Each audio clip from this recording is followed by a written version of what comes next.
Les répliques des secousses politiques américaines qui bousculent la tech avec l'affaire des visas très très chers, Disney, TikTok et YouTube. Et puis on parle aussi des paris des géants de l'intelligence artificielle, notamment dans le domaine de la robotique, de Google à Meta, en passant par OpenAI et Mistral, le petit français. Et pour finir, quelques changements concrets pour les utilisateurs avec Windows 10, Spotify et la fin annoncée des bannières cookies qui vous envahissent les bas de votre navigateur. Je suis Guillaume Vendée, vous écoutez Tech Café, votre rendez-vous sur l'actualité des nouvelles technologies. Nous sommes le 30 septembre 2025 et c'est l'épisode hebdomadaire 430 et je retrouve celui qui est à la tech, ce que le rétroéclairage RGB est un setup gamer, ce que le Dolby Atmos est au home cinéma, c'est Guillaume Poggiaspala. Salut Guillaume, comment vas-tu ? Je suis ravi d'apprendre que je suis flashy et complètement inutile. Donc, Mais tu trouves le Dolby Atmos inutile ? Je trouve les RGB pour gamer. Ah, d'accord, ok. Bon. Mais c'est très important parce que les couleurs RGB, moi, voilà, mon fils est un gamer passionné maintenant. Il m'a d'ailleurs appris, je ne le savais pas, que Fortnite faisait partie des rares jeux qui, sur PlayStation 5, étaient compatibles clavier-souris. Voilà, j'ai appris, on pouvait jouer clavier-souris sur PlayStation 5 avec Fortnite, c'est incroyable, pas beaucoup de jeux. Et donc, il veut un clavier gamer maintenant. Et le RGB, tu comprends, Guillaume, ça motive le gamer, ça lui fait se sentir appartenir à une communauté. C'est vrai. C'est important. On aime les couleurs. On aime évidemment énormément les couleurs, mais ce qu'on aime le plus, Guillaume, c'est les personnes qui soutiennent Tech Café sur Patreon. Merci beaucoup à Mehdi, Bebs et Laurent Berlandier qui ont accepté de nous soutenir depuis la semaine dernière.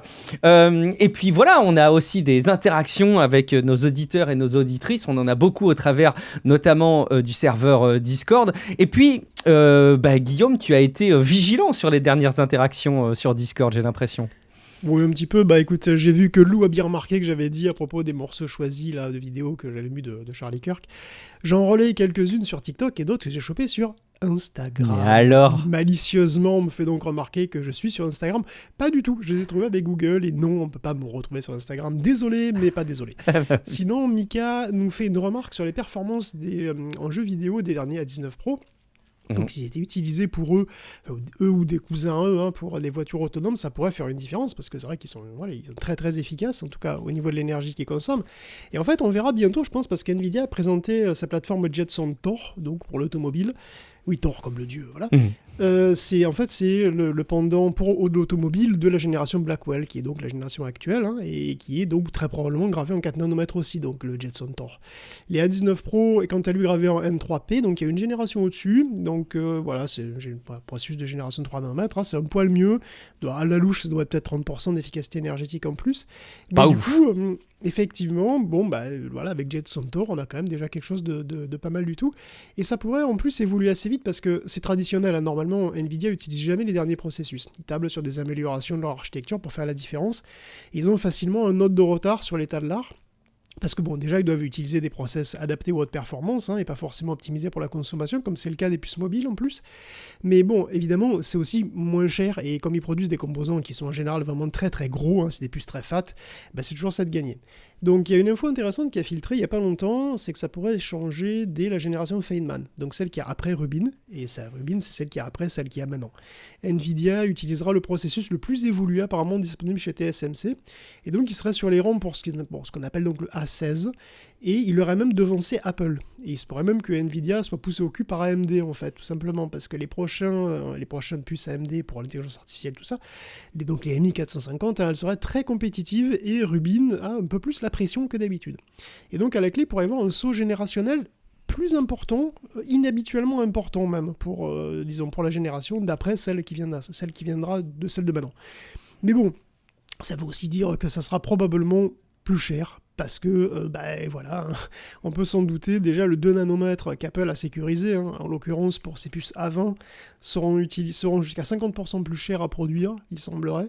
Le chiffre précis est une rumeur, donc c'est à prendre avec des pincettes, mais bon, c'est clair qu'il y aura une hausse de prix, ça c'est très très crédible, entre le 3 et le 2 nanomètres, il y aura probablement une hausse de prix, parce que oui, le transistor est de plus en plus cher, et puis pour couronner le tout, la demande sature l'offre. TSMC a annoncé, là encore, très récemment, être totalement booké sur l'année prochaine pour les processus 3 et 5 nanomètres. Entre AMD, Nvidia et Apple, il reste pas grand-chose, quoi. Et comme toujours, quand il y a beaucoup de demandes et peu d'offres, c'est pas très bon pour les prix. Est-ce que ça veut dire, Guillaume, du coup, que très concrètement, en tant que consommateur, on peut s'attendre à ce que tout ce qui va sortir à l'avenir sera pas moins cher, on pouvait s'y attendre, hein, mais que clairement, là, on a tous les indicateurs qui montrent que ça va forcément beaucoup progresser au niveau du prix, et du coup, pas forcément beaucoup à proportion en performance. C'est-à-dire que probablement que ce qu'on achète aujourd'hui, on va pouvoir le garder un peu plus longtemps, un peu plus raisonnablement longtemps, non, en termes de ressources matérielles ? Non, ça dépend. Non, ça peut dépendre. On peut avoir comme d'habitude dans les 20-30% de performance en plus quand même. Hein. Donc petit à petit, ça dépend d'où vous partez, ça peut être intéressant. Mais par contre, les prix risquent de continuer à monter. Ça, c'est bon.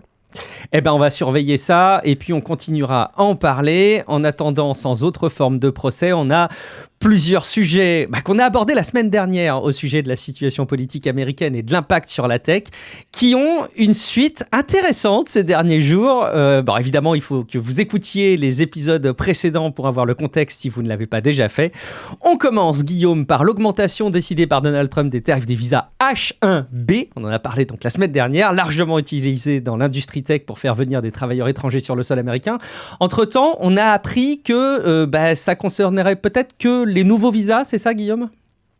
Oui, c'est vrai que je voulais faire un erratum sur le H1B. Voilà. Bon, alors, à la façon d'un certain homme politique célèbre, je dirais que c'est pas que j'ai fait une erreur, c'est que ce que j'ai dit n'était pas correct. C'est bien joué. C'était pas. En vrai, j'ai pas vraiment fait d'erreur de toute façon, puisque je suis infaillible, bien entendu. Oui, parce évidemment. Que j'ai dit que le visa pour les travailleurs étrangers allait coûter $100 000 par an. Ouais. C'est qu'en fait, c'est ce qu'il y avait écrit dans l'article que j'ai mis dans les notes de l'émission, et même encore dans d'autres, hein, mais selon la BBC, en fait, c'est Howard Lutnick qui aurait dit que c'était $100 000 par an, et plus tard, Caroline Levitt a confirmé que c'était $100 000 en une seule fois. Donc c'est juste $100 000. Voilà, ça va mieux. Alors, mais c'est mieux, c'est sûr.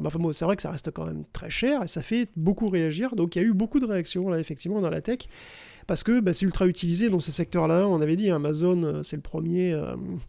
c'est le premier utilisateur, mais voilà, Microsoft, Infosys, Cognizant, Google, voilà. Google, de toute façon, d'ailleurs, Sundar Pichai, il est venu travailler avec un visa H1B. Ah oui. Satya Nadella aussi.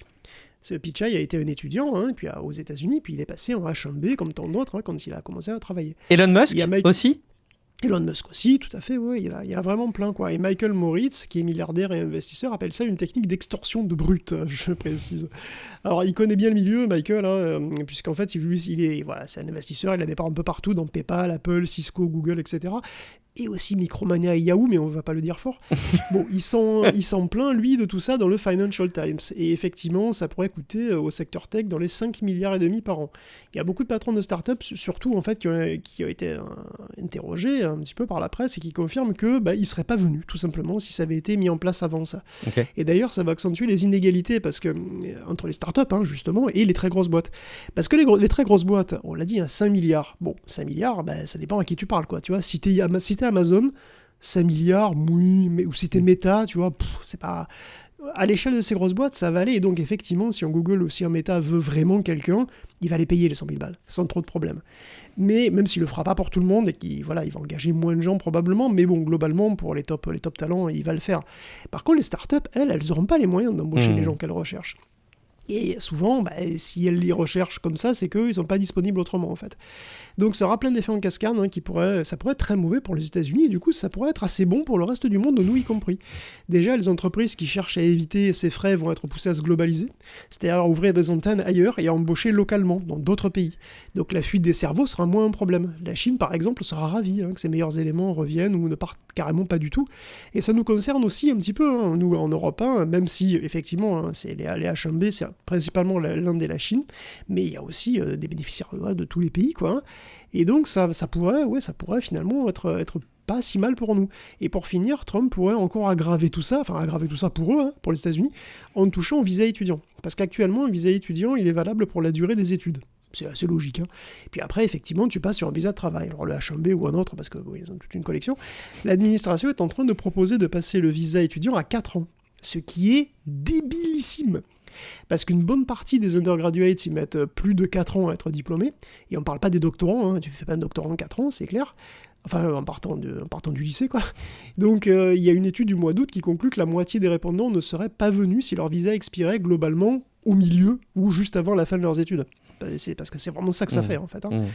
Et donc, s'ils vont jusqu'au bout, enfin, je veux dire, si Trump va jusqu'au bout de ça, l'attractivité des États-Unis, elle prendra encore un coup, enfin, elle sera carrément en chute libre. Et ça aussi, ça peut être plutôt bon pour nous. S'il va jusqu'au bout, c'est intéressant que tu le soulignes aussi fréquemment parce que c'est vrai qu'on est habitué maintenant avec la gestion de la tech aux États-Unis. Il y a une espèce comme ça d'incertitude. Vous allez voir qu'on va aussi le constater dans d'autres sujets. Mais c'est intéressant d'identifier cette espèce de consolidation quelque part des géants de la tech qui pourraient, eux, effectivement, qu'est-ce que c'est qu'un peu de sous en plus, tu vois, quelques milliards en plus, c'est pas grand-chose. Mais effectivement, une start-up qui a déjà des gros budgets, ça peut être effectivement extrêmement compliqué. On a un autre suivi de l'actu tech abordé la semaine dernière avec la suspension par le groupe Disney du présentateur de télé Jimmy Kimmel qui avait abordé l'assassinat de Charlie Kirk dans des propos qui ne convenaient pas à la présidence Trump des États-Unis. Il avait été réinstauré depuis. On navigue quand même, Guillaume, depuis entre intimidation gouvernementale et résistance du public. C'est en plus une malheureuse concordance des événements. Disney Plus augmente encore le prix de son abonnement. Ouais, mais Disney, il a quand même le sens du timing, quoi. Je veux dire, vraiment, c'est un talent, quoi. C'est vrai que la semaine dernière, il était sous le feu des critiques parce qu'il s'est couché par terre devant les intimidations de la FCC. Intimidation que son patron, Brendan Carr, a dément. Maintenant, il dit même pas du tout, vous avez mal compris, vous dites n'importe quoi, j'ai pas dit ça, j'ai menacé personne. Il a dû très mal s'exprimer, du coup, parce que même des républicains, des sénateurs et même le Cato Institute, c'est pas précisément de gauche, il avait quand même compris comme ça. Mais bon, passons. Disons que Disney, il s'est pas fait une super image avec tout ça, et apparemment, il aurait quand même perdu 1,7 million d'abonnés entre les 17 et 23 septembre. On avait vaguement annoncé quelques chiffres là, apparemment, ce serait quand même une belle hémorragie. Et ça risque de continuer, puisque dans la foulée de cette séquence quand même calamiteuse, Disney décide d'augmenter ses prix de 20% quand même. Donc aux États-Unis, le forfait avec pub passe à $12 et celui sans pub à $19. Et ça concerne aussi les multiples services que Disney a rachetés au fil des années. Donc, puisque il a racheté plein de trucs, et Disney signe là du coup sa 3e hausse de prix en 2 ans. Il fallait bien ça, mais en même temps, d'un point de vue économique, parce que le service n'est rentable que depuis fin 2024, alors qu'il existe depuis novembre 2019. Alors c'est une stratégie classique, évidemment, on met un prix d'appel, et puis on capture le client, et puis après on monte, et on fait chauffer, on fait jusqu'à faire bouillir la grenouille, et puis on espère que la grenouille ne parte pas. Alors là, vu le capital de sympathie de Disney ces jours-ci, c'était quand même le moment rêvé, quoi. Alors j'ai pas d'infos pour l'instant pour la hausse de prix en France, parce que ça concerne les États-Unis, mais je serais pas du tout surpris que ça arrive prochainement. Alors 12 balles par mois pour un forfait avec pub, je sais pas si ça te motive, mais bon. Autre sujet qui nécessite un suivi, forcément, les décisions de Trump, ça n'en finit pas, mais qui concerne TikTok, le réseau social qui est pour l'instant chinois, qui va peut-être changer et qui appartient à la société ByteDance. Trump a signé un ordre exécutif pour le mettre sous contrôle majoritairement américain. Ça valorise l'entité américaine à 14 milliards de dollars. Après, il reste quand même pas mal de questions. Quel propriétaire, quel contrôle de l'algorithme, etc., etc. Ça pose des questions, même au-delà de ça, en fait. Alors, c'est vrai que là, on va préciser un petit peu ce qu'on avait dit la semaine dernière, parce que ça change presque en temps réel. Donc maintenant, là, Donald a signé un executive order pour entériner le deal. On a un chiffre aussi, 14 milliards de dollars. Et on sait que c'est pour acheter 80% de TikTok aux États-Unis. Et on sait désormais aussi que 45% des parts seront détenues par Oracle, Silver Lake et MGX. MGX, c'est le fonds d'investissement d'Abu Dhabi. Oracle va s'occuper de la partie technique, de presque tout en fait, et le reste c'est une sorte d'échange de pognon, quoi, voilà. Dans le tas, on évoque aussi pêle-mêle General Atlantic, Sequoia, Rupert et la clan Murdoch, et même Michael Dell, donc le propriétaire des ordinateurs. Ça faisait longtemps qu'on ne l'avait pas entendu, lui.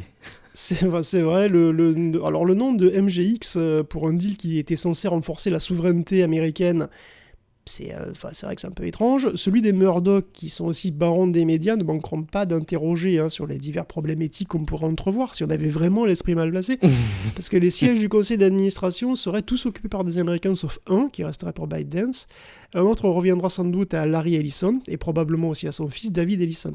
David Ellison, il faut savoir que c'est le PDG de Paramount Skydance. Et là, on peut faire une petite parenthèse pour mentionner que Larry Ellison, donc le PDG d'Oracle, qui restait relativement discret médiatiquement pendant de très longues années finalement, et qui, là, il est vraiment en train d'amasser, lui et sa famille, un empire média de taille biblique, énorme. Parce que si David Ellison, le fiston, gère déjà Paramount, qui est pas petit, hein. C'est papa qui est le proprio. Et donc, c'est-à-dire que Larry Ellison, il possède déjà Paramount, Paramount+, CBS, MTV, Comedy Central, Showtime, etc., etc. Mais la famille possède aussi Skydance et Annapurna Pictures. Et là, ils sont en train d'essayer de racheter le groupe média The Free Press, et Paramount, lui-même, qui leur appartient donc, cherche lui-même à racheter Warner Bros. Warner Bros. Discovery. Ah oui, ça commence à faire un mastodonte quand même à ce stade. Et ouais, donc la famille pourrait avoir accès à, en plus de tout ça, donc d'autres canaux comme HBO Max, CNN, etc. Et donc là, ils vont acheter, globalement, là, ils se taillent une part de TikTok aussi. Et TikTok, Énorme. c'est quand même aussi un média plutôt important, tu vois. Tu m'étonnes. Avec une cible assez complémentaire avec toutes les autres, je pense, en plus. Exactement. Et Ellison, il est plus ou moins l'homme le plus riche du monde, hein, ça dépend des jours. Donc l'argent, c'est pas vraiment un problème. S'il veut un empire média, il va l'avoir. D'autant qu'il est dans les bonnes grâces de Trump. Donc avec Ellison, déjà, on a une grosse concentration de pouvoir là, avec les médias. Là, hein, c'est vraiment...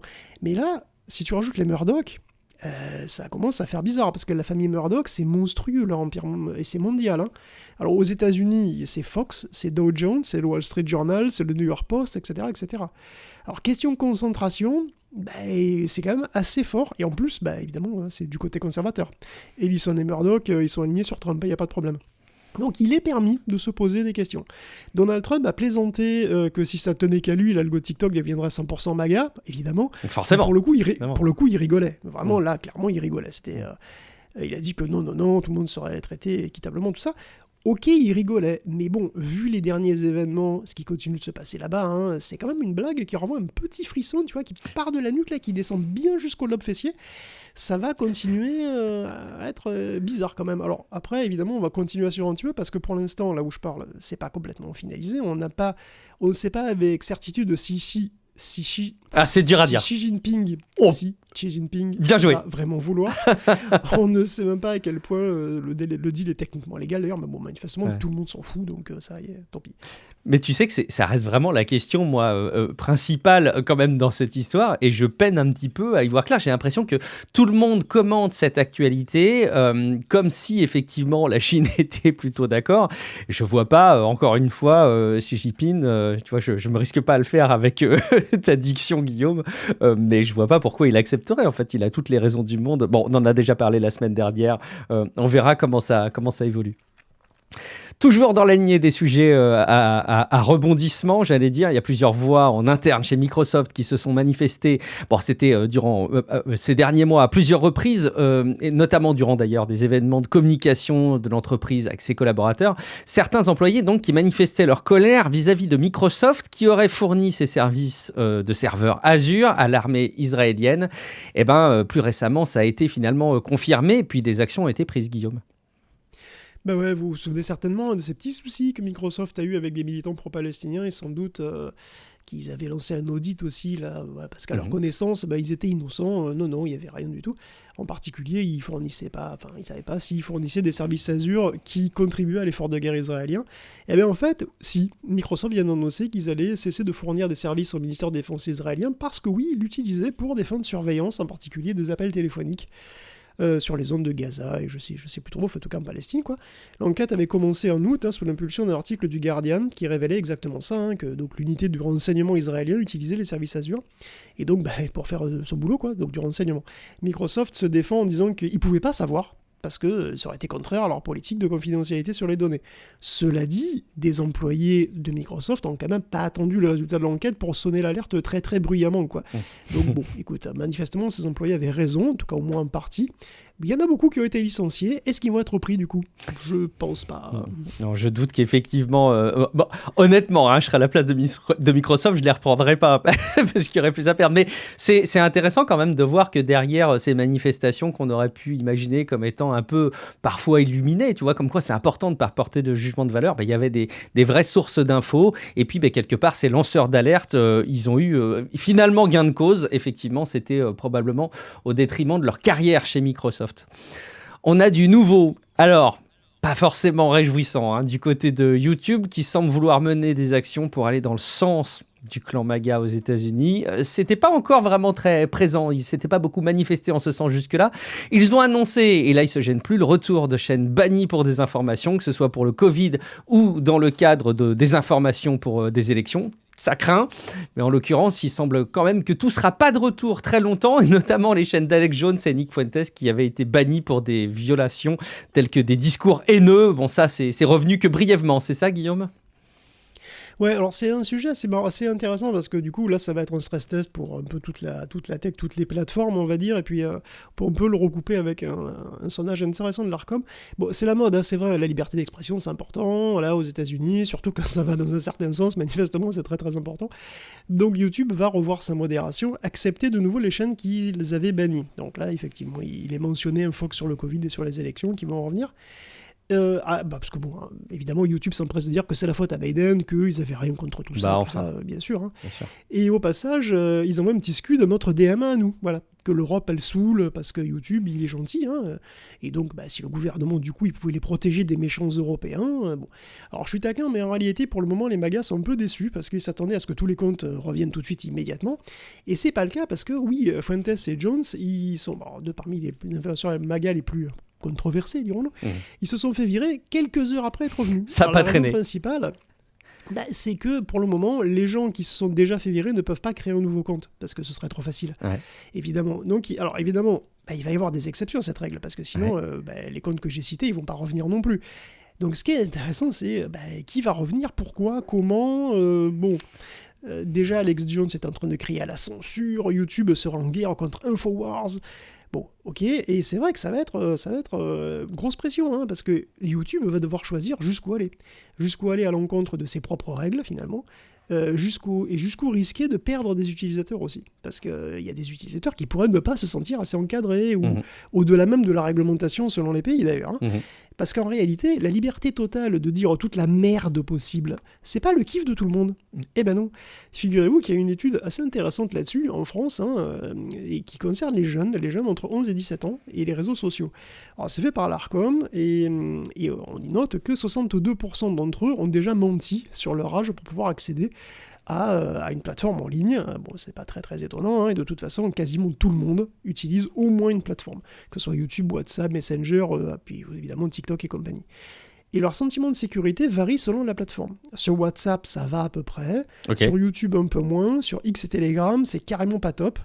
65% des 11-12 ans ont déjà été confrontés à des contenus qu'ils ont jugés choquants, enfin, voilà, qu'ils voulaient pas voir, quoi. Et 83% des 15-17 ans.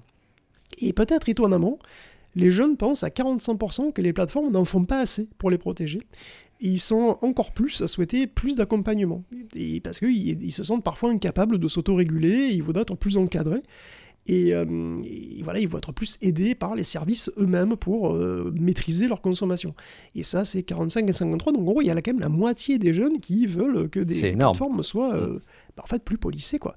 Donc en réalité, si YouTube devient un repère de maga conspi, ça fera pas forcément du bien à la fréquentation de la plateforme, en fait. Hein. Donc ça va être un peu un stress test pour YouTube, mais aussi pour toutes les autres, hein, je veux dire, bien entendu, hein, ça peut, parce que de toute façon, tout le monde va être sous pression.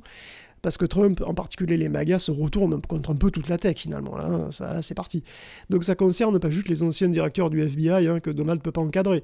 Là, on est vraiment sur une lutte de pouvoir, hein, généralisée, et dès qu'une boîte est perçue comme étant pas assez soumise, c'est parti, on attaque.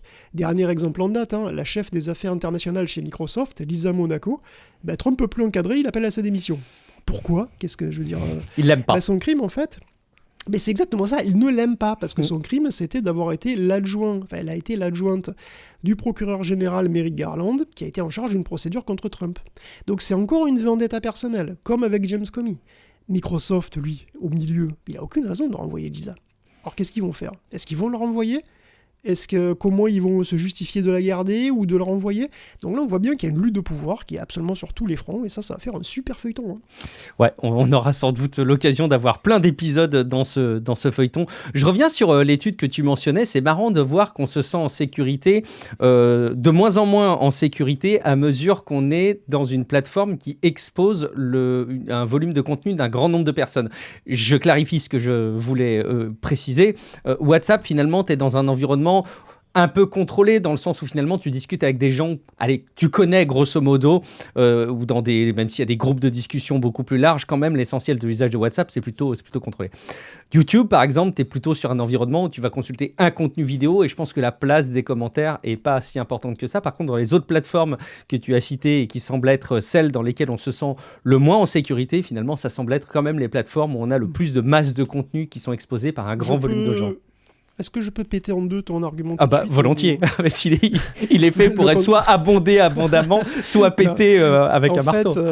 En fait, le contre-argument, c'est Telegram, parce que Telegram, il fonctionne un peu comme WhatsApp, hein, ouais. c'est quand même une messagerie à la base. Bah. Et en fait, les adolescents se sentent pas du tout en sécurité sur Telegram, et il y en a plein qui témoignent qu'il y a des gens chelous qui ont déjà essayé de les contacter et tout, quoi, tu vois. Alors, je comprends, et en fait, ton cassage de mon argument abonderait presque... mon cassage. je vais faire un contre-kems. Mais en fait, Telegram, c'est aussi un usage, certes, comme WhatsApp, mais en fait, je me suis rendu compte dans le temps, en observant un petit peu ce qui est fait Telegram, que énormément, c'est des boucles d'échange et des groupes. Et en fait, c'est marrant de voir que Telegram, de mon point de vue, hein, et je suis tout à fait ouvert à ce qu'on me contredise, mais ressemble plus à une multitude de petits Twitter morcelés, sur lesquels, en plus, effectivement, tu as hyper facilement la possibilité d'envoyer tes messages et de solliciter des gens pour qu'ils rejoignent des groupes publics. Là où, encore une fois, WhatsApp, je sais pas, j'ai quand même le sentiment que l'essentiel, c'est des groupes sport, des groupes famille, des groupes amis. Bon. Je suis d'accord. Bon, écoute. C'est vrai qu'il y a cette particularité des groupes publics Telegram quand même par rapport à WhatsApp, c'est vrai. En gros, Telegram, c'est l'horreur, quoi. Moi, j'aimais bien pendant un temps, mais c'est devenu, je pense, extrêmement toxique. Moi, je n'utilise plus du tout Telegram. Je trouvais qu'il y avait beaucoup trop de choses qui étaient toxiques, qui m'arrivaient à cause de ça. Bon, j'ai un bon plan pour les auditeurs et les auditrices que vous a dégoté Guillaume. Donc, un bon plan pour vous si jamais vous passez beaucoup de temps au téléphone, jusqu'à $30 par jour. C'est ce que propose une nouvelle app, Neon, je ne sais pas comment on doit le dire. En échange, elle va transmettre vos données pour l'entraînement d'intelligence artificielle. Guillaume, je suis à peu près certain que te connaissant, tu t'es jeté sur cette proposition et qui fait partie de ceux qu'on appelle les early adopters. La vie privée, c'est bien, mais ça rapporte rien, c'est vrai. Ça peut même te coûter du pognon, quoi, si tu veux protéger ta vie privée. Tu vois, il faut tu payer pour pas avoir de cookies, pour pas avoir des pubs, pour avoir des VPN. Ça te coûte des sous, c'est nul. Ouais. Et pourtant, cette vie privée, elle a bien une valeur, puisque Neon te propose de te l'acheter, en gros. Oui. Alors, Neon, c'est un concept qui est plus ou moins nouveau, hein, parce que voilà, vous rémunérez pour récupérer vos données personnelles, c'est pas nouveau, en fait. Mais là, ça va assez loin, parce que c'est carrément tes conversations téléphoniques qui vont être enregistrées pour entraîner des IA. Alors, ça passe par une application gratuite qui est actuellement parmi les plus populaires sur les App Store Android et iOS, donc tu vois, il y a beaucoup d'early adopters. Et d'ailleurs, c'est pas vraiment toutes les conversations téléphoniques, hein, c'est uniquement celles qui sont lancées dans l'app elle-même, qui est en fait une app de téléphonie, quoi. Et vous êtes payé 30 cents de la minute si vous discutez avec un autre utilisateur qui est lui aussi converti à Neon, et 15 centimes sinon. Et vous pouvez toujours essayer de le convaincre d'ailleurs, parce que parrainer quelqu'un, ça rapporte $30. Wow. Donc vous pouvez gagner $30 par jour au maximum. Alors c'est pas un plan de carrière, mais enfin tout de même, ça met un petit peu de beurre sur les crêpes, quoi. Et bien sûr, les données sont anonymisées et les appels sont chiffrés et uniquement vendus aux compagnies AI partenaires.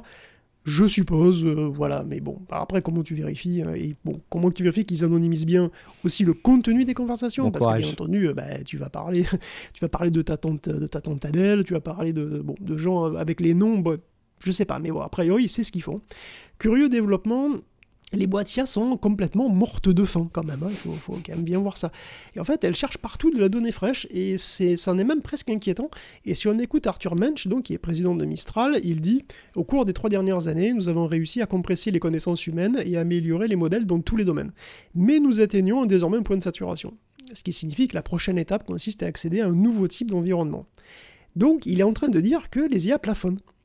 En tout cas, elles sont proches du plafond, quoi. Et ce serait, avec les données déjà accessibles, c'est un peu fini, quoi. C'est pour ça qu'il faut des nouvelles données. Alors Mistral, lui, de son côté, il va pas aller chercher les communications téléphoniques, il va aller chercher des nouvelles données chez les entreprises. Donc globalement, ils veulent faire des partenariats avec des grosses boîtes pour entraîner sur des données propriétaires, quoi, des données qui sont évidemment privées. pour des modèles qui soient soit meilleurs en général, soit meilleurs pour certains usages de ces boîtes en particulier. Hein. Mistral se faisant bien sûr un plaisir de faire de l'IA as a service, hein, bien entendu, sur mesure pour tel ou tel client. Évidemment. La société, on voit, de toute façon, c'est les données qui vont être la clé de l'entraînement. On sent qu'effectivement, ils sont sur les dents un petit peu pour avoir de la donnée de partout. Il y a la société Meta qui est derrière, vous le savez, Facebook, Instagram, WhatsApp, qui mise désormais gros sur l'intelligence artificielle. Et il pourrait faire d'ailleurs comme Elon Musk, on l'avait dit il y a de cela quelques épisodes de Tech Café, le patron de Tesla, et faire un grand pari sur les robots humanoïdes. Mais en l'occurrence, concernant Meta, plutôt sur l'aspect logiciel, ils sont conscients que les humains en viande ont encore beaucoup d'avantages en matière de dextérité, j'ai l'impression, Guillaume. Alors on va reparler de Meta, qui veut, selon Andrew Bosworth, donc qui est CTO de Meta, donc Chief Technical Officer, Meta va se lancer à fond dans le robot humanoïde. Et quand on dit à fond, chez Meta, c'est à fond comme ils sont lancés dans le métaverse à fond, quoi. C'est-à-dire avec des centaines de milliards, pour un résultat, disons, modeste. C'est pas très bien présenté dit comme ça. Hein. Ce que je veux dire, c'est qu'il s'agit d'un pari ambitieux et disruptif qui a le potentiel de changer le monde. Tu le dis bien. C'est bon, tu peux faire tes PowerPoint pour convaincre des investisseurs, c'est bon. Complètement. Et puis le métaverse a-t-il réellement floppé ? Non, je dirais qu'il n'a pas floppé, parce qu'il n'a pas encore vraiment commencé. Voilà, en fait, les Quest et les lunettes Meta, c'est qu'un début. Elles viennent à peine d'avoir leur premier écran. Est-ce qu'on peut parler d'échec ? Non, disons que ça ne fonctionne pas encore. Ouais. Mais bon, en ce qui concerne les robots, il y a une nuance de taille. Hein. Ils veulent pas vraiment construire des robots eux-mêmes. Parce que c'est trop facile de construire les robots. Voilà, c'est ce qu'il dit. Hein. Le truc vraiment le plus dur, le velu, c'est le logiciel. Ouais. L'intelligence, évidemment, qu'il y a derrière, hein, sous-entendu. Et c'est ça que Meta veut faire. Il veut faire, en fait, un système d'exploitation pour robots. Okay. Et il vaut bien construire eux-mêmes un robot qui s'appelle le Metabot. J'invente rien, hein, c'est comme ça qu'il l'appelle en interne. Metabot. C'est une plateforme de référence qui sera faite pour une suite logicielle qui vont distribuer, comme Android distribué à tout constructeur de téléphone qui veut créer un téléphone compatible. Là, c'est pareil, vous créez un robot compatible, et avec des spécifications précises, hein, puis vous pouvez lui implanter directement un cerveau, le logiciel fonctionnel prêt à être livré au client. Voilà. Donc ça, le futur de Meta, c'est de créer l'Android des Android. Voilà, tout simplement.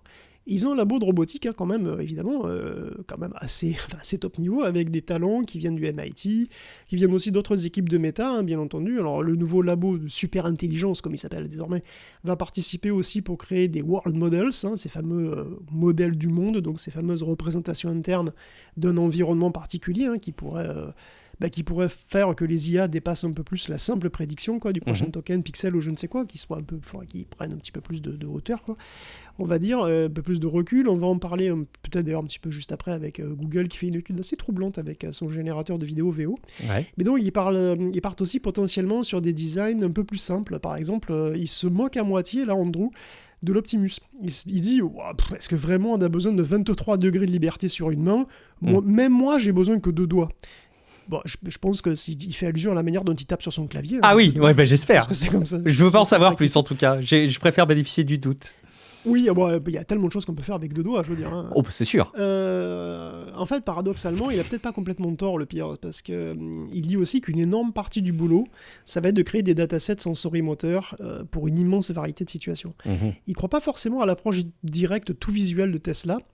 Il pense que Tesla, ils ont des données effectivement pour les voitures, mais pas pour les robots, et que ça va les handicaper. Parce qu'à peu près personne, en fait, a des données pour les robots. Donc, paraît ambitieux pour Meta, parce que, faire des robots humanoïdes avec des mains fonctionnelles, c'est délicat, hein. C'est vrai que ça va être très très dur, même pour eux, et même avec 2 doigts. En fait, il y a un long article de Rodney Brooks, qui est un roboticien vétéran, il a 70 ans maintenant, qui explique que c'est compliqué. Voilà. Lui-même pense que malgré les investissements massifs, les robots humanoïdes actuels ne parviendront pas à acquérir une dextérité comparable à celle des humains. Alors le mec qui a 70 ans, ça veut dire qu'il a passé beaucoup de temps à réfléchir au sujet. Tu m'étonnes. Et il fait tout un historique, hein, il revient sur les années 70 avec Wabot, puis après sur Asimo, hein, qui est plus récent, plus près de nous, dont vous vous souvenez peut-être, hein, pour lequel d'ailleurs la dextérité c'était pas la meilleure stat sur la fiche de perso. Hein. Asimo, hein, il marchait, il faisait des trucs, vraiment, il ne fallait pas non plus trop lui mettre des coups de pied. Les humains ont 17 000 récepteurs tactiques dans chaque main. le toucher a une importance capitale pour la dextérité. Et donc tout ça, c'est vraiment très compliqué, c'est vraiment très chaud à reproduire. Et même la marche, qui est quand même pas mal maîtrisée, reste encore assez rigide et quand même encore en retrait par rapport à la nôtre. Et donc pour lui, même dans 15 ans, la dextérité humaine restera hors de portée. Donc à voir, ça, je sais pas, je suis pas roboticien, mais c'est un article qui est intéressant et qui va pas plaire à beaucoup d'investisseurs, ça. Et puis ça abonde aussi dans ce que tu avais déjà relayé quant au projet d'Elon Musk, là encore une fois sur la robotique, où il n'y avait pas eu de démonstration pour l'instant d'un gros attendu massif. Écoute, on verra si ça leur sert quand même de relais de croissance dans le milieu de la tech.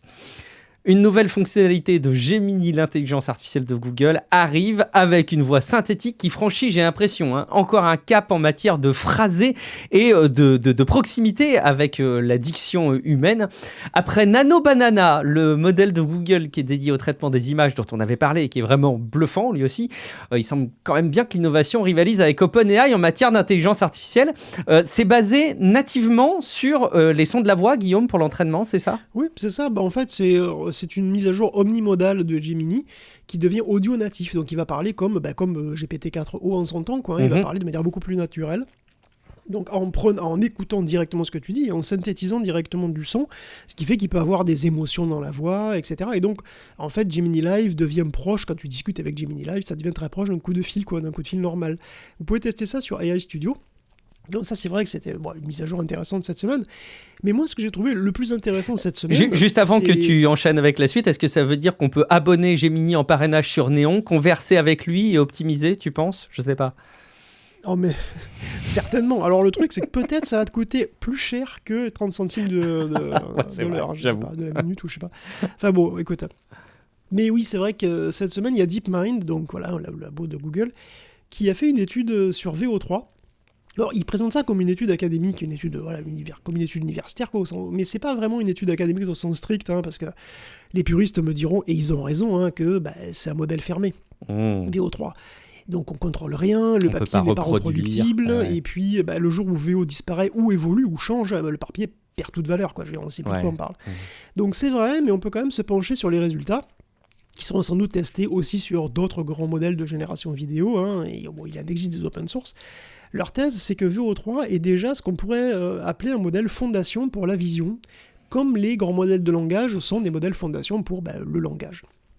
Alors l'idée, c'est quoi ? C'est que un modèle de langage, c'est quoi ? C'est un truc qui est entraîné une seule fois sur une tâche qui est très précise et très simple, et que malgré ça, il est capable naturellement de faire une multitude de choses.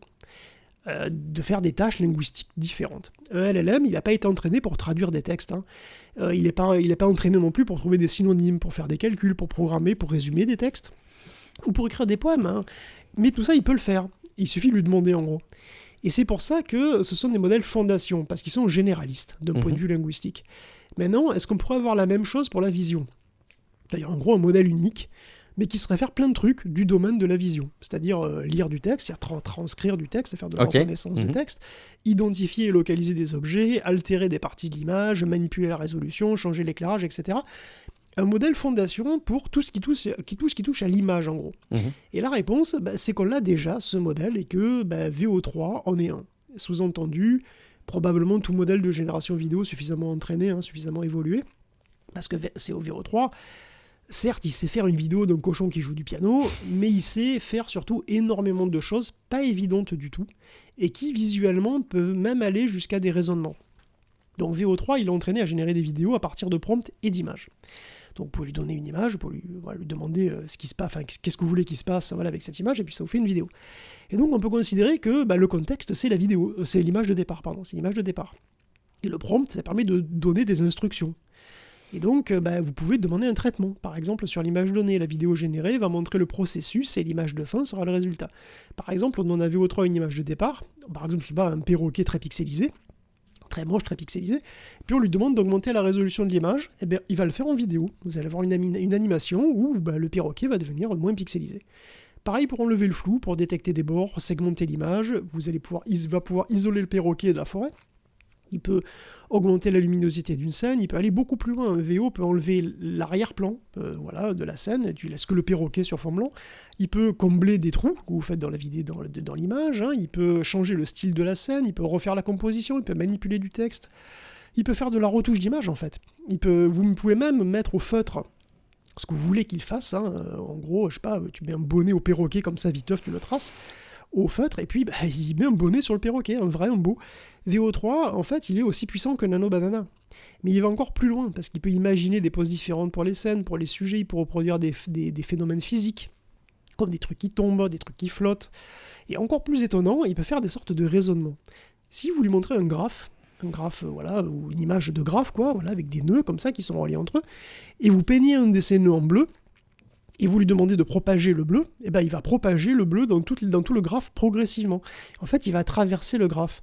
Il peut compléter des suites logiques aussi, de graphiques. Alors par exemple, ça va être des tests, comme des tests de QI que vous trouvez dans les magazines, là, des tests avec des suites d'images qui forment quelque part une suite logique. Et puis, en fait, la suite des images qu'il va lui produire agit comme une chaîne de pensée, comme diverses étapes d'un raisonnement, et il va résoudre le petit problème de QI. Il peut même compléter un sudoku simple. Il peut faire sortir une souris dans le labyrinthe. Il peut, et toujours en vidéo, bien sûr. Tout ça, il le fait en vidéo. Donc en gros, il y a 69 tâches qui ont été testées sur VO3, et sur ces 69 tâches, les performances de VO sont très variables. Sur certaines, il est parfait.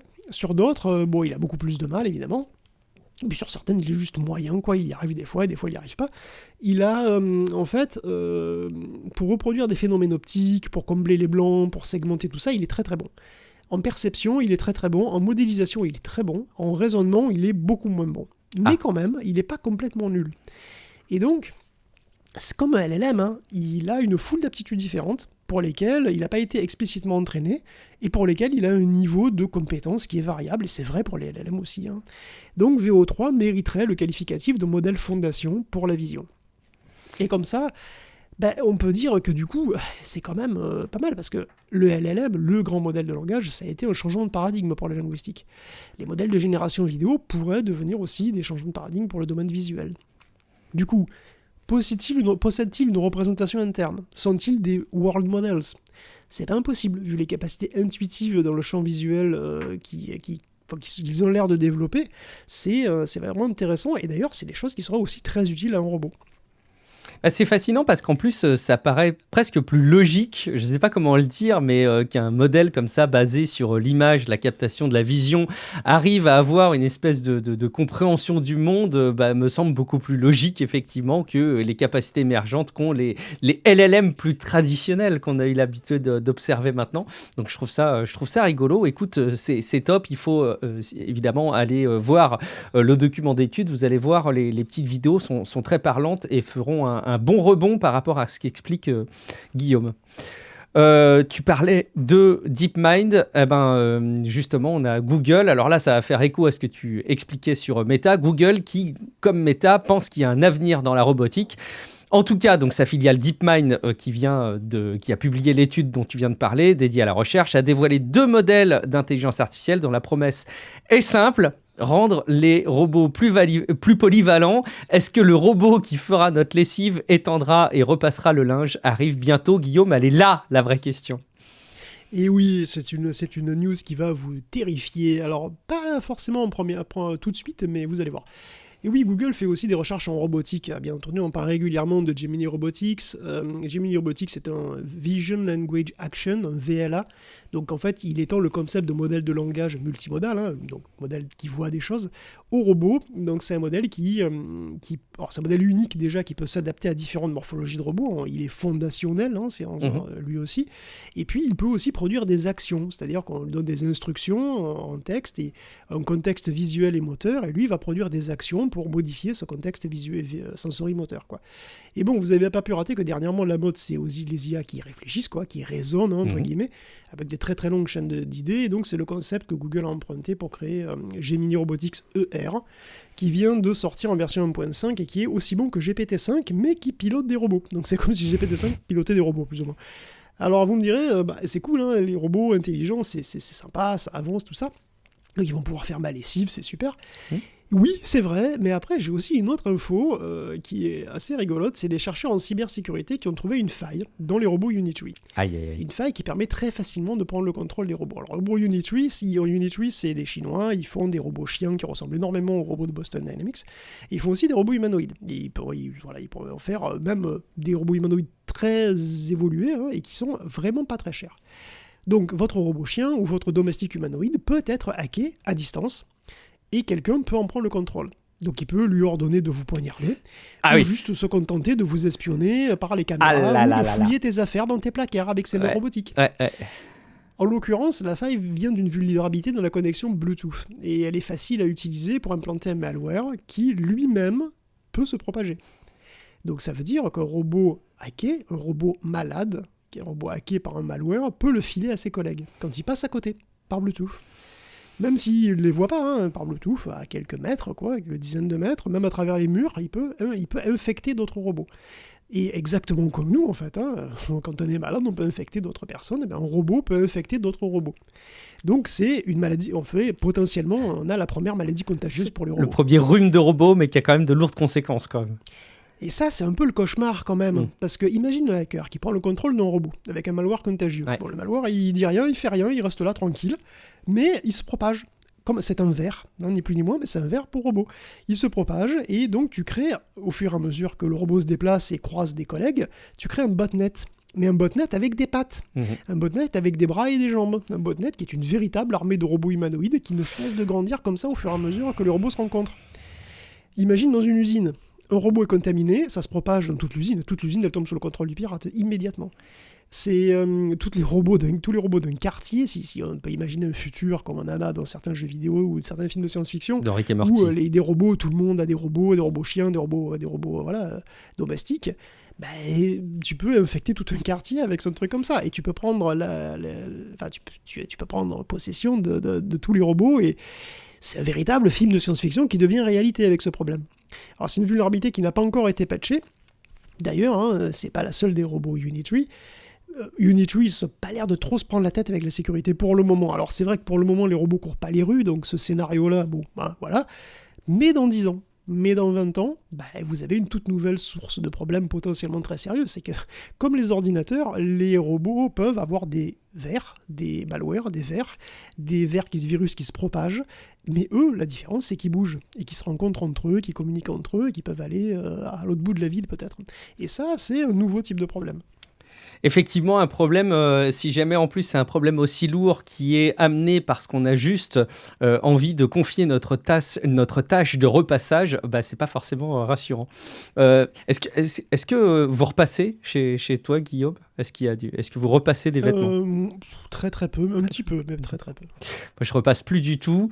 Mais par contre, je pense qu'on pourrait lui trouver des choses à faire. Oui, bien sûr. Non, mais je focalise sur le repassage parce que c'est une tâche dont je me suis largement libéré maintenant. Tu sais que quand je travaillais en entreprise, je mettais encore des chemises, Guillaume, pour faire sérieux, tu vois. Tu te balades pas en t-shirt dans certains milieux. En slip tout le temps. Et voilà, maintenant je suis en caleçon parce que j'ai changé de vie.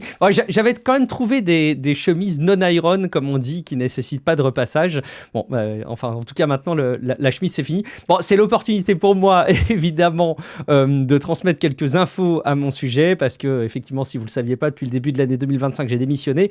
J'ai tourné le dos au monde merveilleux du salariat et du monde de l'open space, pour le meilleur et pour le pire. Puis je dois dire, à ce stade, je prends évidemment énormément de plaisir. J'apprends beaucoup. Et puis, je dois dire qu'arbitrer mon temps comme je le souhaite, c'est un cadeau qui est sacrément précieux. Et par contre, pour ça, il faut, comme toutes les grandes boîtes tech, alors sans doute pas dans les mêmes proportions, mais un peu d'argent. Et j'aimerais que ce soit pas le cas, mais oui, il faut avoir des revenus pour vivre. Et puis les revenus, depuis que je me consacre pleinement à Tech Café, ce sont les abonnés premium au podcast qui me l'apportent. Ça se passe avec une plateforme qui s'appelle Patreon. Et en fait, ça permet de s'abonner pour une somme mensuelle et puis de soutenir un créateur de contenu en échange. Vous bénéficiez d'avantages, et notamment les épisodes sans la pub et puis des infos exclusives. Mais aussi, et surtout, et je pense que c'est peut-être le plus important, ça garantit qu'on pourra faire le plus longtemps possible notre travail pour vous mettre Tech Café à disposition. Alors, voilà, si vous en avez la possibilité, même si c'est pas pour que je m'achète des chemises, je vous invite à aller sur patreon.com/techcafé. Il y a même une possibilité de s'abonner gratuitement à la page de Tech Café, donc il n'y a pas les contreparties, mais vous avez quelques infos en exclusivité. Et il y a aussi, je voulais vous le souligner, un abonnement annuel pour économiser un petit peu dans votre budget. Je sais que cet abonnement a beaucoup d'intérêt. Tout est sur patreon.com/techcafé. Merci donc en tout cas beaucoup à Mehdi, Bebs, Laurent Berlandier qui sont venus s'abonner depuis la semaine dernière. Dans la suite de l'info, on a la conséquence un petit peu de ce que tu as abordé sur l'arrivée prochaine, peut-être des robots, mais en tout cas l'arrivée constatée des intelligences artificielles sur l'activité, le monde du travail. C'est une question récurrente qu'on se pose aussi dans Tech Café. Et OpenAI, le créateur de ChatGPT, propose un nouvel indicateur réaliste du travail des pros, montrant que les modèles récents sont déjà compétitifs sur certaines tâches. Donc ça alimente ce fameux débat et la réflexion sur le rôle de l'intelligence artificielle sur le monde du travail, Guillaume. Ouais, réflexion qui est vraiment en pleine ébullition en ce moment. On a beaucoup de retours qui sont parfois contradictoires sur l'impact de l'IA sur le monde du travail. C'est compliqué, c'est encore tôt, et puis économiquement, c'est très volatile en ce moment. Donc les jeunes ont-ils plus de mal à trouver du boulot aux États-Unis? C'est une tendance claire, c'est vrai. Mais à quoi elle est due? C'est pas si évident que ça. Alors, à l'IA en partie, c'est très possible, mais selon Jérôme Powell de la Fed et plusieurs autres analystes, c'est aussi à cause d'un marché de l'emploi qui est bloqué, plus ou moins, parce que c'est un marché qui a très peu de turnover en ce moment. Donc, les postes ne se libèrent pas et donc ils ne s'en créent pas non plus. En gros, l'économie ralentit et c'est ça qui causera le plus gros du problème. D'un autre côté, on a une étude de Stanford qui montre que les secteurs les plus exposés à l'automatisation embauche effectivement moins et que ça touche que les débutants. En fait, ça touche que les jeunes qui sont inexpérimentés. En fait, à partir de 30-35 ans, t'es tranquille, mais avant, en particulier les 22-25 ans, on a une baisse de presque 20% entre juillet 2021 et juillet 2025.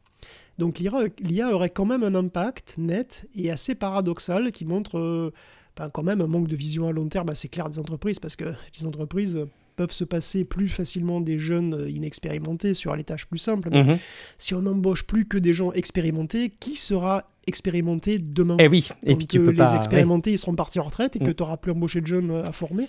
Bon. En tout cas, pour ne rien arranger, OpenAI, effectivement, enfonce le clou en annonçant d'une manière très publicitaire. Il faut dire que les chatbots modernes approchent le niveau de qualité des experts humains.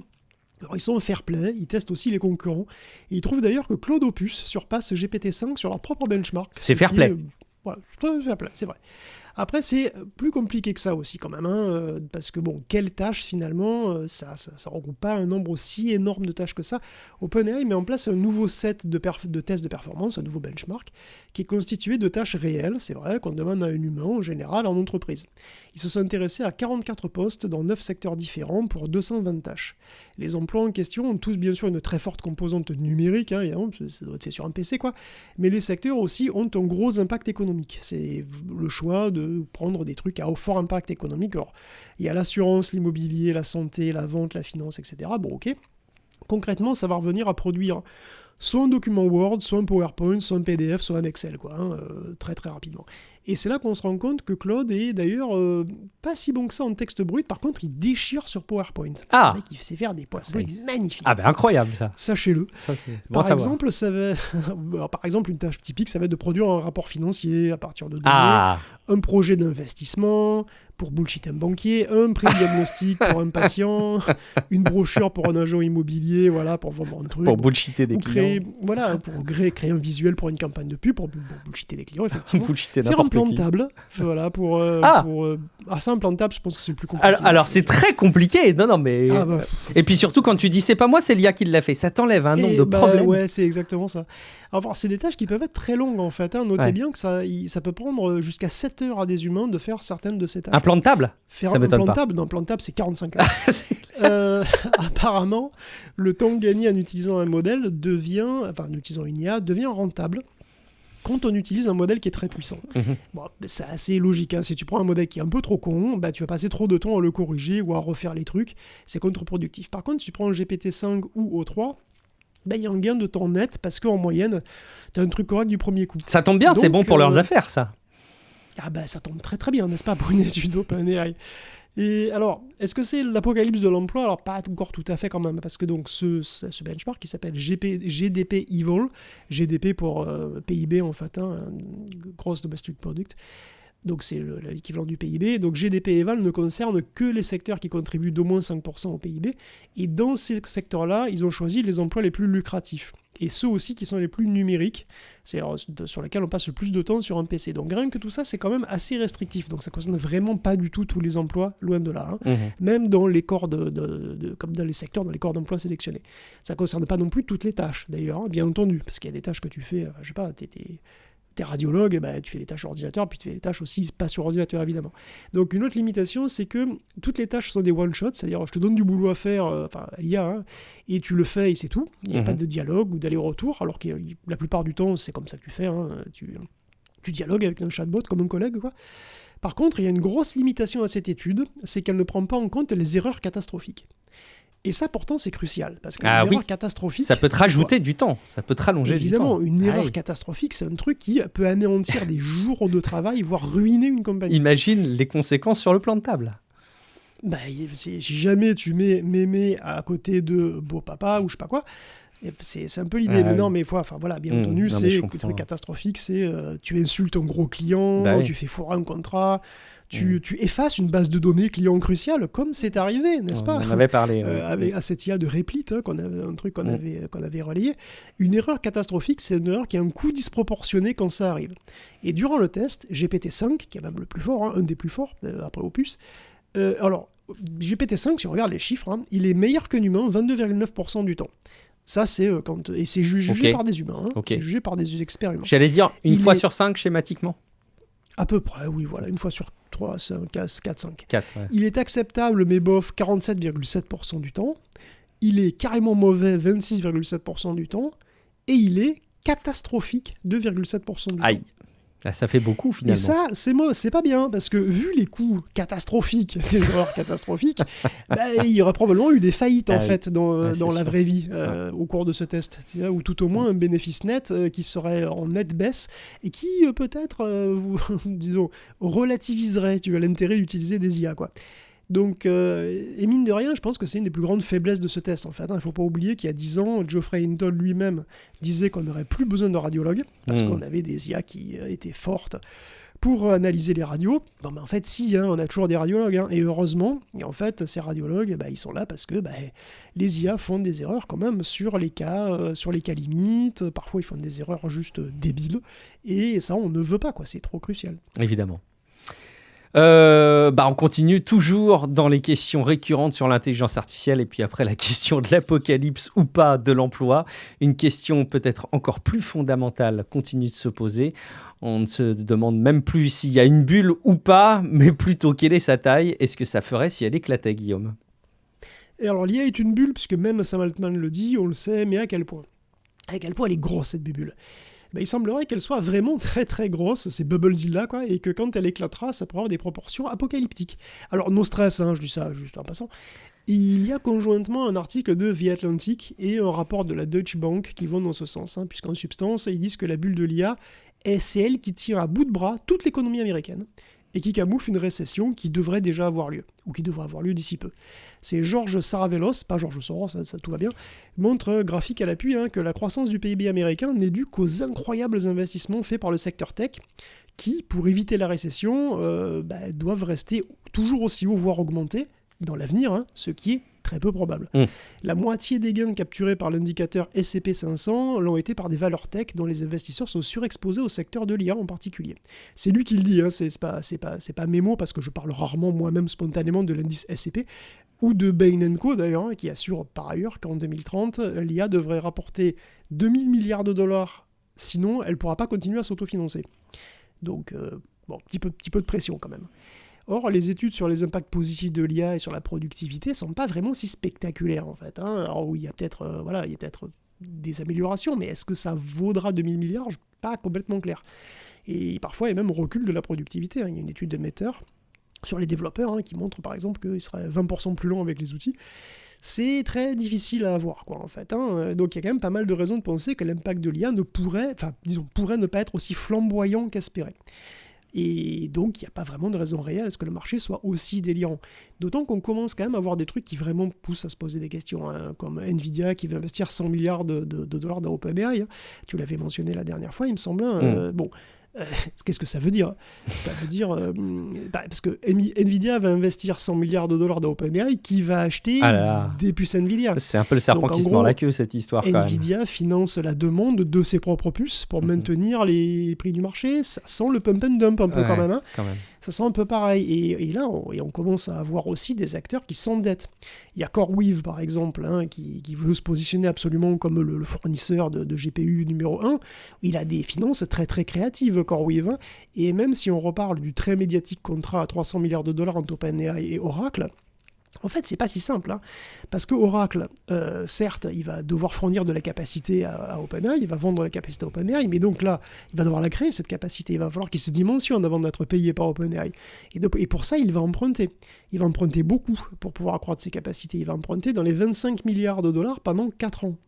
Or, Oracle, on ne le sait pas forcément, mais c'est une compagnie qui est déjà très endettée. Elle a 82 milliards de dettes à long terme et un ratio capitaux empruntés sur capitaux propres de 450%. C'est massif, hein, la vache. Alors que c'est 11% pour Alphabet et 33% pour Microsoft. Wow. Mais ça n'empêche pas l'action Oracle d'avoir doublé entre avril et septembre. Est-ce que c'est bien raisonnable ?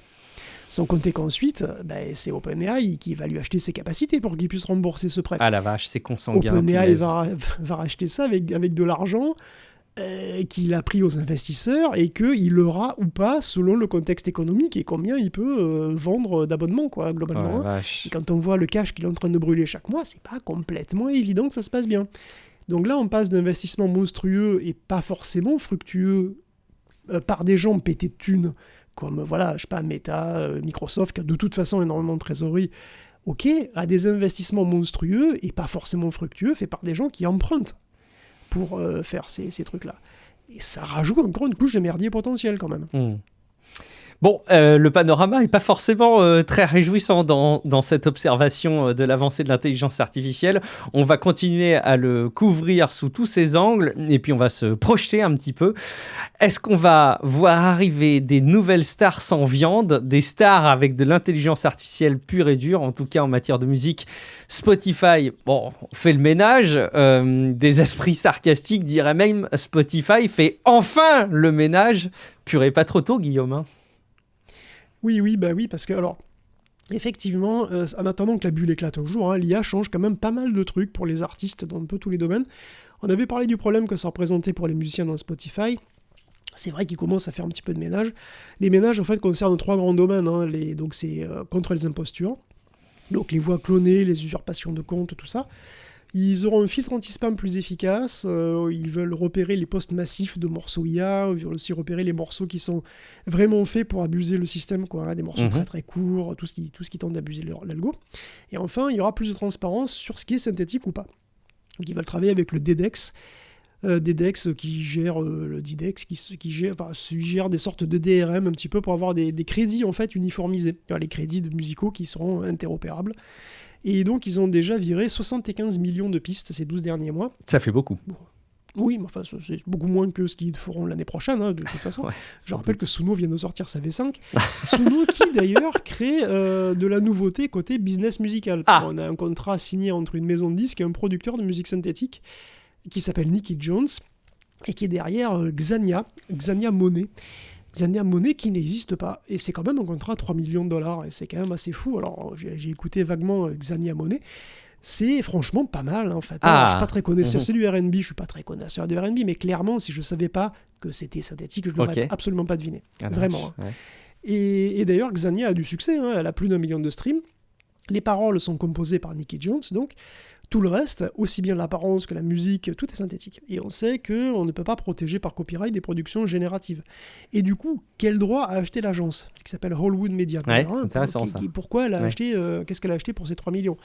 Pour le moment, seule l'expression humaine peut être protégée par copyright. Donc, les paroles certainement, mais quoi, le process, la production, l'arrangement éventuel, c'est pas clair. C'est vraiment un nouveau type de contrat pour un nouveau type de producteurs musicaux, hein, pour un nouveau type de production musicale. C'est que le début. Et puis bon, ça va pas toucher que la musique. Hein. Cette semaine, on a vu passer des protestations d'acteurs contre le fait que Tilly Norwood allait sans doute signer avec une agence de talent Hollywood, quoi. Hollywood. Mais qui est Tilly Norwood, Guillaume? Eh bien, Tilly Norwood n'existe pas. C'est une actrice virtuelle qui a été créée par Particle 6 et qui veut être la première actrice totalement synthétique, hein, qui puisse apparaître partout, aussi bien sur TikTok, à la télé ou au cinéma. Elle a un visage, elle a un corps, bon voilà, elle a un physique quoi, mais elle a aussi une voix et elle a aussi une personnalité. C'est pas qu'un physique. Elle a une fiche de perso, absolument, ce n'est pas qu'un physique, attention. Elle a une histoire qui sera évolutive évidemment, qui va conditionner la manière dont elle se comporte, tu vois, donc c'est un chatbot qui a une fiche de perso, hein, tout simplement. Et c'est vraiment une nouvelle manière de faire de l'image de synthèse, en fait. Hein. Alors c'est vrai qu'on dit plus trop image de synthèse, on dit ça dans les années 80-90, quand on parlait de 3D. C'est vrai. Et aujourd'hui, ce sont vraiment des images de synthèse, puisque ce sont des images synthétiques et des trucs complètement synthétiques. C'est l'impression qui est un peu vieille, qui pourrait reprendre une nouvelle jeunesse. Et on atteint finalement d'une manière assez inattendue la possibilité de créer des acteurs, des humains totalement synthétiques et totalement crédibles aujourd'hui. Et ça pose des questions nouvelles, quoi, clairement. Hein. Des stars. Et tu sais, je ne peux pas m'empêcher de me dire, est-ce qu'il y a une place pour le journalisme people de stars virtuelles, tu vois? Est-ce que demain, il va y avoir un virtual voici ou un virtual closer? Parce qu'en fait, les images volées, en fait, elles seraient volées à qui, tu vois? Et en même temps, je pense qu'il y a des gens qui seraient hyper intéressés pour avoir des scoops. Peut-être que ça va être d'ailleurs le business des paparazzis qui va être récupéré par ceux qui font les acteurs. Et tout ça, ça va devenir ça va devenir du catch, en fait. Ouais. C'est-à-dire que tout va être ça va être simulé, écrit. Tout va être, tout va être écrit, tout va être mis en scène, et puis voilà. C'est tout, ça va être comme des stars de catch, quoi. Les synthétiques joueront des rôles, et puis il y aura des romans photos sur ces rôles, et puis voilà, ça va être un énorme combat de catch, en fait, c'est ça. C'est ça le futur. Ouais. Un énorme combat de catch. Et dire qu'on se plaignait de Love Story à l'époque, écoute, on n'a pas encore tout vu, je pense. Sans transition ou presque, une info qu'on n'espérait plus voir venir et qu'on était pourtant convaincu de voir arriver un jour, c'est la fin des bannières de consentement de cookies. Vous vous rappelez, hein, quand cette réglementation est arrivée il y a quelques années de cela, ou pas, si vous êtes vraiment plus jeune. Ça a été la panique pour beaucoup et surtout le début de l'enfer pour les internautes. Il y en a beaucoup, je dois dire que j'en fais partie, qui ont juré que par cette extension de navigateur qui s'appelle extrêmement bien nommée, donc I don't care about cookies, qui supprime purement et simplement ces bannières. C'est là qu'on a commencé à se dire, est-ce qu'il faut vraiment continuer avec ces foutues bannières de cookies, Guillaume? Oui, en fait, il y a deux news en une que je vais regrouper parce que voilà, ça concerne un peu l'Europe, quoi, tout ça. Mm-hmm. Et c'est deux bonnes nouvelles aussi. Hein. La première, c'est vrai que c'est les députés européens aussi, ils en ont marre de cliquer. Hein. Ils sont comme nous, hein, je pense. Hein. Ils en peuvent plus, quoi, des fenêtres pour le consentement des cookies. Il y en a partout, tout le temps. C'est depuis 2009. Enfin, c'est la loi qui impose ça de 2009. Et c'est une loi qui pourrait être un peu révisée, être un peu relâchée. Il y a toujours des forces contraires qui s'affrontent, hein. La tech qui veut que ça soit inclus dans le RGPD, et avoir le plus de contrôle possible dessus, puis les associations qui s'inquiètent que justement les grosses boîtes aient tout le contrôle dessus. Mais il semblerait qu'on tente de trouver un moyen de réduire la cookie fatigue. Je peux pas dire que ça me dérangerait, hein, même si au quotidien, effectivement, j'utilise aussi des extensions parfois pour améliorer les choses, alors pas sur toutes les machines d'ailleurs, mais en tout cas, voilà, c'est une bonne nouvelle, et une autre bonne nouvelle.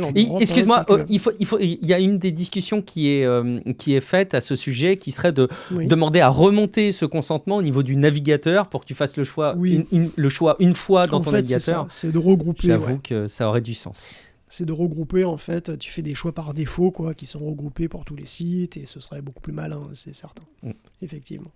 Donc, Europe toujours. Oui, Europe toujours, et autre bonne nouvelle, effectivement, puisque Microsoft va être forcé de rendre l'extension du support de Windows 10 vraiment gratuite. Parce que là, ça y est, c'est dans 2 semaines. Dans 2 semaines, Windows 10 devient l'histoire ancienne pour Microsoft. Alors, il ne va pas s'arrêter de fonctionner, votre Windows 10, bien sûr, mais il n'aura plus de mise à jour. Et là, j'en vois qu'ils sautent de joie, ils sont très contents, et je comprends, franchement. Mais bon, évidemment, au fur et à mesure du temps, l'OS va progressivement devenir une véritable passoire, et donc c'est pas recommandé de rester longtemps comme ça. Devant l'évidence, l'évidence qui est qu'énormément de gens se foutent complètement de Windows 11 et de Copilot, une petite moitié des utilisateurs sont quand même encore sur Windows 10. Alors pour faire passer la pilule, on l'avait dit, Microsoft offre 1 an de mise à jour supplémentaire, mais avec des conditions. Mettre en route Windows Backup, avoir des points Microsoft, c'était chiant. Ouais. Et un groupe de consommateurs qui s'appelle Euroconsumer, qui a fini par forcer Microsoft à proposer gratos l'extension chez nous en les accusant d'obsolescence programmée. Et donc, ça veut dire que Windows 10, il est encore frais. Ouais. Voilà, la date de péremption, elle passe à octobre 2026. Il y a quand même une obligation. Il y a eu quand même une obligation. Vous devez vous connecter à un compte Microsoft au moins une fois tous les 60 jours. Ça va. Bon, si vous utilisez votre PC plus ou moins tous les jours, vous ne le verrez pas passer, mais quand même, c'est un peu chiant. Parce que sinon, il reste une autre option. Et cette autre option, c'est Flyubi. On dirait un nom de compagnie aérienne low cost. Exactement, ça pourrait d'ailleurs, il y a une petite abeille, Flyubi, il y a une petite abeille sur le logo, ça s'appelait Flyby11 à une époque et c'est devenu Flyubi, c'est un utilitaire qui permet d'installer Windows 11 même sur une machine qui n'est pas certifiée par Microsoft. Ah oui, ça et ça arriver. Très facilement. Ah. Tout est automatisé, il y a un assistant pour télécharger une ISO de Windows 11 si vous n'en avez pas. Okay. Et ensuite le process est automatique, j'ai essayé ça et j'ai un PC qui a 11 ans et qui a Windows 11 et c'est magnifique. J'adore. Cette espèce de satisfaction tu as dû ressentir. Satisfaction, exactement. Donc ne jetez pas votre PC, passez sous Linux ou étendez le support de Windows 10, Flyubi permet de le faire aussi très facilement, ou juste installer Windows 11 et puis c'est tout. Les caprices de Microsoft ne sont pas une raison pour acheter un nouveau PC si vous n'avez pas envie d'acheter un nouveau PC, votre PC, vos règles. Le message est passé. Merci Guillaume. On continue et on termine cet épisode de Tech Café avec une petite rubrique jeux vidéo, à commencer par, c'est le gros chiffre du moment, encore un énorme chèque signé pour l'industrie du jeu vidéo. C'est Electronic Arts qui est racheté pour la modique somme, tenez-vous bien, de 55 milliards de dollars par un fonds saoudien, je crois. Il est question de la boîte quand même derrière le jeu qu'on appelait FIFA. Ça s'appelle plus FIFA maintenant, mais on continue à jouer à FIFA. Battlefield, les Sims, c'est ça ? Les Sims, absolument. C'est peut-être la plus grosse info de cette semaine sur le plan financier, en tout cas. Dans le monde du jeu vidéo, c'est Electronic Arts qui se fait racheter donc 55-56 milliards de dollars par un groupe d'investisseurs, dont le PIF, effectivement, le PIF pas gadget du tout, puisque effectivement, le PIF c'est le Public Investment Fund d'Arabie Saoudite, qui avait déjà 9% du capital d'Electronic Arts. Mais il y a aussi d'autres investisseurs, il y a aussi Silver Lake, et il y a Jared Kushner dans l'histoire, et donc Electronic Arts pourrait devenir privé, c'est-à-dire qu'il pourrait quitter la bourse, et la bourse qu'il avait rejointe d'ailleurs en 1990. C'est une opération qui soulève pas mal de questions et d'inquiétudes. Alors déjà parce qu'elle sera largement financée par de la dette, puisqu'il y a 36 milliards qui vont être apportés en cash, et il manque 20 milliards, et ces 20 milliards, ils seront apportés par un prêt que le consortium va faire auprès de JP Morgan, de la banque JP Morgan. Sacré préconso quand même. 20 milliards, c'est un beau préconso, cette dette, il va falloir la rembourser du coup, et on peut se faire un peu de soucis. Parce que ça peut provoquer des réductions de coûts, des réductions de budget, des réductions de postes, on ne sait pas. Donc c'est très inquiétant évidemment pour les employés des studios. On ne sait pas et c'est dommage parce que de base, qu'une entreprise redevienne privée, c'est pas forcément un problème. Il n'y a plus d'actions, il n'y a plus la tyrannie des actionnaires. Alors évidemment, il reste des investisseurs à satisfaire, mais il y en a beaucoup moins, il y a moins de pression, surtout quand les investisseurs, ils sont à l'aise, tu vois. Et on ne peut pas dire que les Saoudiens ne soient pas à l'aise, tu vois. C'est plutôt à l'aise dans la vie. Il y a de la marge. Et par ailleurs, Electronic Arts, c'est pas un choix absurde pour ce pays, en l'occurrence, puisque faut savoir que les jeux de sport sont très populaires au Moyen-Orient. Il y a 33% des joueurs PC, il y a 40% des joueurs console qui affirment que c'est leur style de jeu favori. Et EA, c'est quand même beaucoup de jeux de sport, tu l'as dit, c'est FIFA en tête, c'est Madden aussi, c'est beaucoup, du coup, l'e-sport aussi est très, les Saoudiens sont aussi intéressés beaucoup par l'e-sport. Ça c'est un gros centre d'intérêt, donc pourquoi pas. Après, il n'y a pas que FIFA ou Madden, il y a aussi des trucs comme les Sims, tu l'as dit, chez Electronic Arts. Et là, ça va peut-être être intéressant à suivre parce que évidemment, ça va montrer un peu comment les Saoudiens pourraient influer la gouvernance. Je présente pas les Sims, je pense que tout le monde sait à peu près ce que c'est, et c'est un jeu qui est, disons, socialement progressiste, qui est complètement compatible LGBTQ. Oh, tu peux le dire, c'est un jeu woke. Vas-y, balance. C'est carrément un jeu woke, on va le dire, alors que l'Arabie Saoudite, elle n'est pas des masses compatibles LGBTQ, tu vois, pas trop le trip. On peut aussi d'ailleurs citer Dragon Age, fameuse pour ses romances qui sont très libres, et Mass Effect aussi, Donc, on se fait pas trop de soucis pour Battlefield ou Apex Legends, ça va, mais il y a clairement des licenciés qui pourraient, changer un peu ou pas, on verra. Dans l'idéal, on sait pas trop. Donc, il y a plein de questions donc, sur cette acquisition. En tout cas, pour les actionnaires actuels d'Electronic Arts, c'est une bonne nouvelle puisque le titre a bondi de 15% du coup. Depuis la sortie de Black Myth Wukong, tu nous avais expliqué l'importance du jeu vidéo dans le soft power comme ça de certains États. Je pense que là, c'est une nouvelle étape qui est marquée dans ce domaine. Plusieurs annonces PlayStation la semaine dernière. C'était le State of Play avec un Wolverine sponsorisé par le don du sang qui a l'air vraiment cool. Ça a l'air cool. Ce don du sang pas trop volontaire. Pas du tout. Ouais, il y a eu un State of Play avec plein de jeux et une manette Kratos, une manette qui a la haine. Incroyable. la haine comme Wolverine, hein, effectivement, il est un poil brutal quand même. Ouais, il est cochon, ouais. Après, bon, le perso, les griffes, tout ça, c'était difficile. Alors bon, le plus surprenant quand même pour moi et de loin, hein, ça a été l'annonce de Flight Simulator sur PlayStation 5. Donc il le fait que Microsoft veut achever sa console à grands coups de pelle à neige, hein, parce que c'est vraiment ça. Hein. Parce que franchement, Flight Simulator, c'est un jeu PC de toute éternité, ça a été une magnifique exclu Windows et Xbox. Hein. Sur PlayStation, sérieux, je veux dire. Alors du coup, c'est une très bonne nouvelle pour les heureux possesseurs de casque PSVR 2, parce qu'Asobo est en train de travailler sur un port PSVR 2 de Flight Simulator, et je pense que ça sera absolument mortel. Mais ça va être incroyable. En PSVR 2, ça pourrait être absolument merveilleux. Merveilleux pour la PlayStation 5 et le PSVR 2, merveilleux pour Microsoft, c'est pas si clair que ça. Parce que oui, il va gagner du pognon sur les ventes, mais enfin bon, chaque semaine ou presque, c'est un clou supplémentaire planté dans le cercueil de Xbox, hein, des consoles Xbox, hein, c'est fini là. On a vraiment l'impression que l'idéal de Microsoft, c'est de devenir Asus, quoi, je sais pas. Xbox, ça va devenir ROG. Tu vois, ROG, c'est la gamme PC gamer d'Asus. Bon bah voilà, hein, Asus, c'est un fabricant de PC, hein. Est-ce que c'est un fabricant de console parce qu'il a ROG Asus? Pas du tout, il fabrique des PC avec des jolis boîtiers et des LED RGB, sinon c'est tout. Hein. Microsoft, ça va être pareil, parce que c'est ce qu'ils ont fait pour leur Xbox portable, hein, qui est d'ailleurs une Asus. Et ben voilà, ils disent il y a gros à parier qu'ils fassent exactement la même chose pour la prochaine console de salon, ce qui veut dire tout simplement qu'Xbox c'est juste mort. Tu sais quand même que Flight Simulator, je trouve que c'est vraiment un truc moi qui me faisait rêver. Mais alors je suis utilisateur PlayStation, du coup j'étais un peu frustré quoi. Mais dis donc, quand on commence à me dire que ça arrive, non seulement moi ça m'intéresse, mais tu sais que si jamais il y a des PSVR 2 d'occasion à pas trop cher, ça me donnerait presque envie aussi, parce que ça risque d'être mortel. Je pense que... Ah ouais, je te le conseille. Ça risque d'être extraordinaire. J'avais vu Alors j'ai jamais pu essayer sur PC, mais sur PC, il y a des gens qui avaient déjà fait ça. Hein, ouais, PSVR 2 pour Flight Simulator. Le 2020. Non, des casques VR PC avec le premier. Le premier PSVR, ok. Qui avait une... Non, des casques VR pour PC. Ah, ok. Très bien. Ça existait, tu sais. Oui.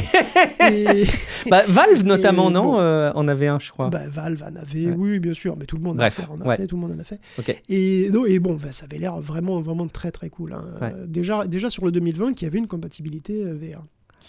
Écoute, j'ai hâte. On verra où ça nous mène. En attendant, le jeu de mots est tellement facile que on peut pas s'empêcher de le faire. Hein. Nous aussi, dans Tech Café, tout le monde l'a fait, mais on va le faire aussi. Il y a Bowser qui quitte Nintendo. Mais oui, depuis 6 ans, Nintendo était dirigé par Bowser. Incroyable cette Bowser, histoire. Meilleur nom possible pour le président de Nintendo. Il a été recruté pour son nom. C'est évident.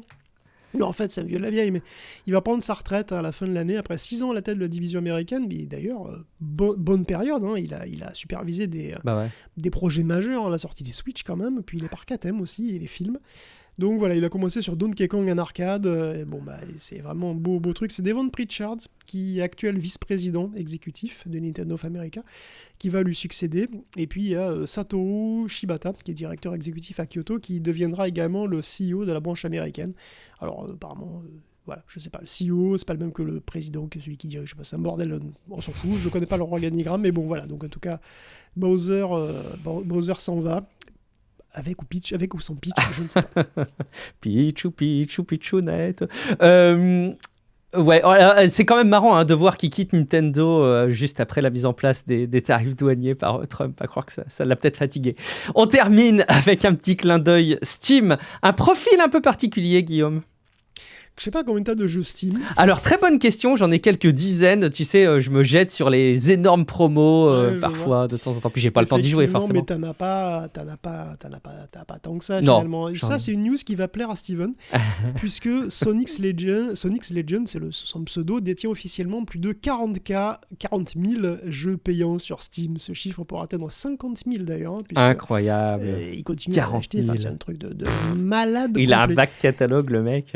Il a le plus gros back catalogue du monde, puisque 261 jeux ont au moins un accomplissement. Il y a 16 jeux pour lesquels il a assez des avis recommandés.